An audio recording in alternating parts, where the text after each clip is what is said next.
해마다 부활절을 앞두고 교계에는 뜨거운 논쟁이 일어난다. 바로 이스터라고 이름 붙여진 부활절이 예수 부활과 과연 어떤 관계가 있냐는 것이다. 특히 이스터에는 이스터 에그 헌팅을 비롯해 이스터 버니를 찾는 이벤트 등 부활의 의미보다는 일회성 행사의 급급한 모습도 많이 눈에 띈다. 특히 교회들까지 나서서 세상에서 행하는 이스터 관련 놀이 등을 진행하는 것은 성도 입장에서 볼 때 그렇게 반갑게 다가오지는 않는다. 이유는 부활절이 이스터가 됐기 때문이다. 이제는 여러 학설과 논쟁이 많이 나왔기에 이스터의 기원이나 명칭 등에 대한 여러 의견을 쉽게 찾아볼 수 있다. 하지만 예수 부활의 의미가 이스터라는 것으로 너무 세속화되고 있지 않은가라는 우려는 교계 안팎으로 끊임없이 제기되고 있다. 예수 부활의 의미를 되새기고 이 땅에 다시 온 예수의 메시지를 알기 위해 교회와 성도가 계란과 토끼 찾기 외 할 수 있는 것은 무엇이 있을까? 부활절을 조금 더 성경적으로 보낼 수 있는 방법을 찾고자 한다면 여기 소개하는 5가지 방법을 실천해 보시라. 첫째, 부활절 하루 스마트폰 끄기 운동을 해본다. 요즘 식탁에서의 교제나 가족끼리 만남에서 대화가 사라졌다고 한다. 이유는 바로 스마트폰이다. 이는 가정에서만 그런 것이 아니라 교회에서도 그렇다. 특히 자녀들의 경우 스마트폰을 보느라 말씀과 찬양에 집중을 못하는 경우가 많다. 특히 현대인들의 경우 스마트폰이 없으면 공포와 불안, 초조함을 느끼는 경우가 많다고 한다. 케임브리지 사전은 노모포비아라는 단어를 지난 2018년 올해의 단어로 선정했는데, 이는 스마트폰이 없으면 불안과 초조함을 겪는 현대인들의 심적 상태를 담고 있다. 부활절과 스마트폰이 무슨 관계가 있겠냐고 생각이 들겠지만, 이날 하루 스마트폰을 끄는 운동을 펼침으로써 평소 의존하고 늘 익숙한 것에서 벗어나 진정으로 우리가 추구해야 하고 의존해야 하는 것이 무엇인지 생각해보는 시간과 틈을 가질 수 있다. 이는 금식을 통해 몸을 비우고 맑은 정신으로 신앙의 되새김을 하는 과정과도 닮았다. 우리가 매일 의존하고 부르고 사용하고 의지해야 할 존재가 예수임을 알게 될 때 교회와 성도는 더 스마트해지는 부활절을 보낼 수 있다. 둘째, 계란 대신 떡을 먹어볼까? 부활절에 계란을 먹는 것은 유래가 명확하지 않다. 특히 계란은 고대 이교도들에게는 그들의 신을 기리는 일종의 상징물로 사용되기도 했다.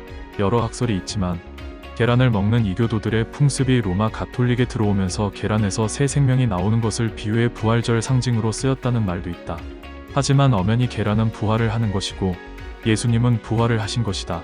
그런데도 지금까지 많은 교회가 부활절이 되면 계란을 이날의 상징으로 사용한다.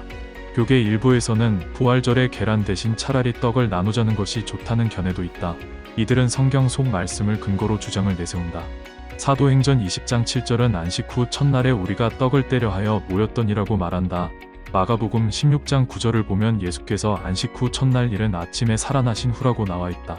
즉 안식 후 첫날이라 함은 바로 부활절이다. 또한 누가복음 24장 30절 32절에는 떡을 가지사 축사하시고 떼어 저희에게 주시매라고 말한다. 즉 예수가 부활한 후 떡을 먹으며 제자들에게 나누어 주었다고 기록됐다. 이런 말씀들을 통해서 볼 때 예수 부활의 글을 기리고 알아보기 위해서라도 떡을 나누는 것이 조금 더 의미 있어 보이기도 하다. 셋째, 이스터 에그 헌트보다 말씀 찾기 대회. 부활절에 빠지지 않는 것이 계란을 숨겨놓고 찾는 이스터 에그 헌트다.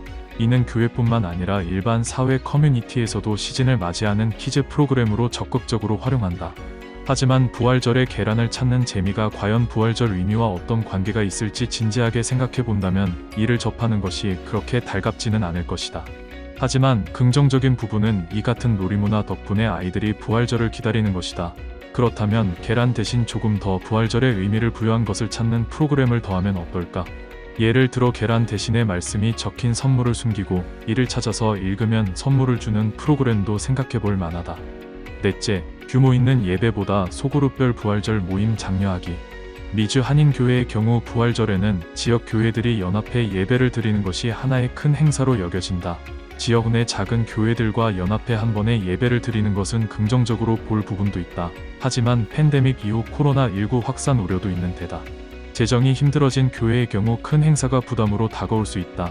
큰 예산을 들여 규모 있는 행사를 기획하기보다는 그런 예산을 소그룹에 지원함으로써 부활절을 성도가 더 뜻깊게 보내는 방법도 좋다. 소그룹별 부활절 독후감이나 온라인을 통한 찬양대회, 그리고 소그룹별 모임을 통해 부활절에 볼만한 영화 감상 등을 유도하는 것도 방법이다. 이때는 유튜브 등에서 영화를 렌트하고 간식 등을 나눌 수 있도록 일정 금액을 지원하는 것도 좋다.